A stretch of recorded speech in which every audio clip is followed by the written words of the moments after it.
Okay, now I'm talking to Laura Hall. She is our granitologist. She's the one that will work with us as far as not only helping choose a stone, making sure the stone has not been sold to somebody else.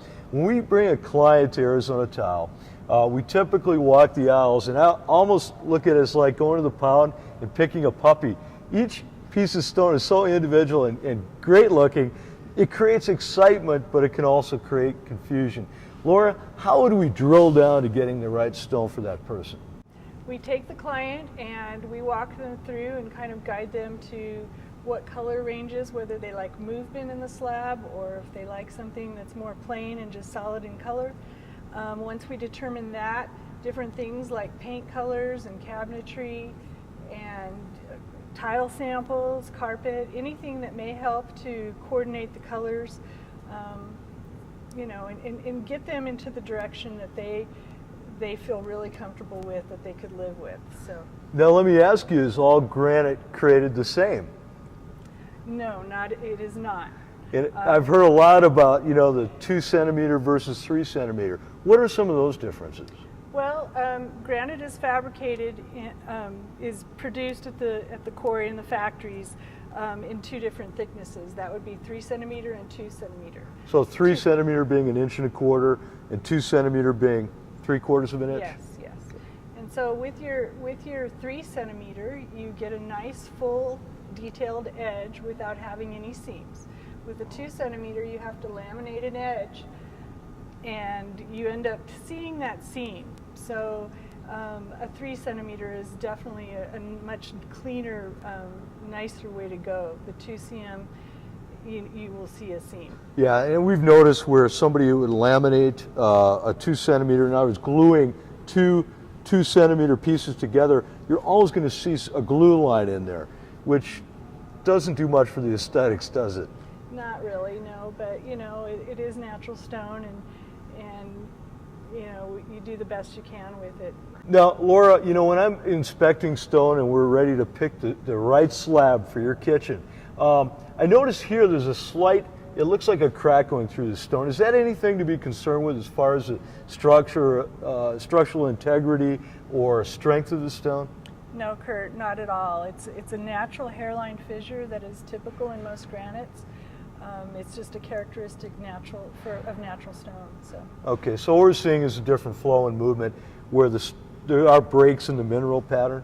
Yeah, you'll find that a lot more so in metamorphic stones that geologically were formed over billions of years under heat and pressure, and that typically will make changes in the minerals where you will have some of those differences and those transition points with them.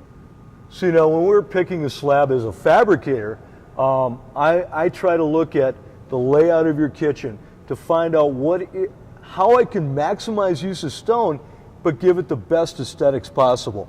And that means keeping the flow of the stone the same.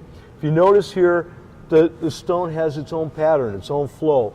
We want to make sure when we cut it, we can cut like an entire run. It might even be an L-shaped kitchen, but keep the run in such a pattern that the flow is all moving in the same direction.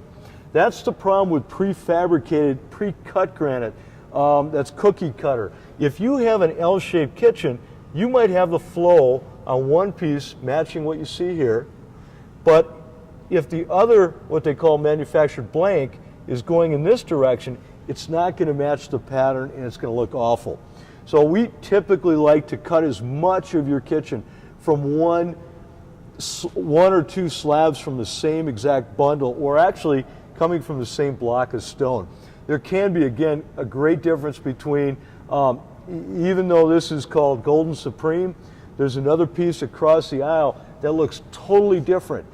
And that wouldn't look right in your kitchen at all. And we'll be flashing over to that side to show you the differences. Again, it's called the same thing, but it's from a completely different block of stone. What else should we be looking for, Laura, when we're selecting our stone? Well, a big thing in the design selection process would be that you really want to coordinate and get some contrasting going with your other elements in your kitchen.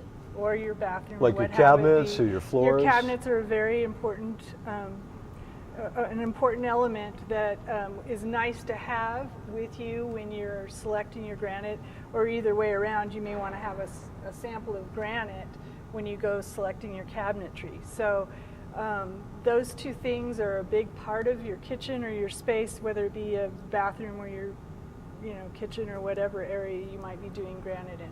So now it's the old chicken and the egg theory. Do I pick my granite first, or do I do my backsplash first and then pick granite around it? What would you recommend? You would definitely want to pick your granite first before you pick your splash. Of course, your splash will be going right next to that granite, and the granite is such a key part of your whole entire home interior that that's probably the first thing that you want to select. Start out with the granite, Yeah. then you can work the floor, the backsplash And around sometimes the floor can work first, but you go on my opinion is the main two elements that you really need to select first in your process are your floors and your granite countertops. Obviously, you're going to see the horizontal surfaces the most, so that makes sense. Yeah, and you need to coordinate those as well, so they both kind of come hand in hand. So. Now, I know you have some ladies I've worked with quite a bit, and you work with every day, that do actual tile and backsplash design.